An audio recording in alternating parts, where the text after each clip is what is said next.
আপনাদের আমাদের দায়িত্ব যদি আমরা পরিপূর্ণভাবে পালন করি, আপনারা হয়তো বেতন নেন, এটা একটা ঠিক, বেতন নিয়ে অনেকে ফাঁকিবাজি করে, এটাও যেমন ঠিক।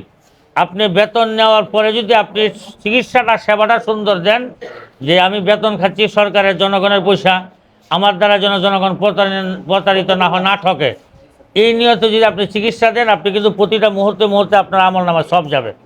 তা আপনারা শুধু দুনিয়া কামানোর জন্য না, পরকাল কামানোর জন্য নিয়ত করবেন, একসাথে দুইটা পাবেন, দুনিয়াও পাবেন পরকালও পাবেন। আর দালাল দোলাদেরকে প্রশ্রয় দিবেন না আল্লাহর হস্তে। আর ওষুধ থাকলে গরিব মানুষ যতটুকু সম্ভব হাসপাতাল থেকে দেওয়ার চিকিৎসা করবেন, সে সেবা দেওয়ার ব্যবস্থা করবেন। যদি শর্ট থাকে, 2, 4, 5, 10 হাজার টাকার ওষুধ শর্ট, এটা আসতে মন্ত্রণালয়ে আসতেও সময় লাগবে, আমাকে বলবেন, আমি সেটা ব্যবস্থা করে দিব।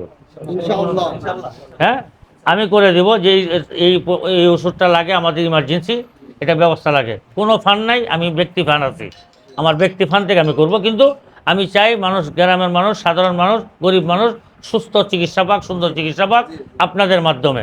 এবং আপনারা চিকিৎসাও দিবেন, বেতনও নেবেন, সবও পাবেন, দুইটাই করবেন যদি নিয়তটা সহি থেকে ভালো থাকে। পারবেন ইনশাল্লাহ?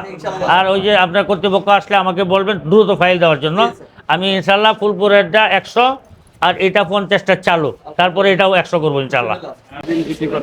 আপনাকে রুগী নিয়ে আসছেন? কি রুগী? ব্যথা পাইছে, ভাঙে নাই তো? যাক, আল্লাহ বাঁচাইছে।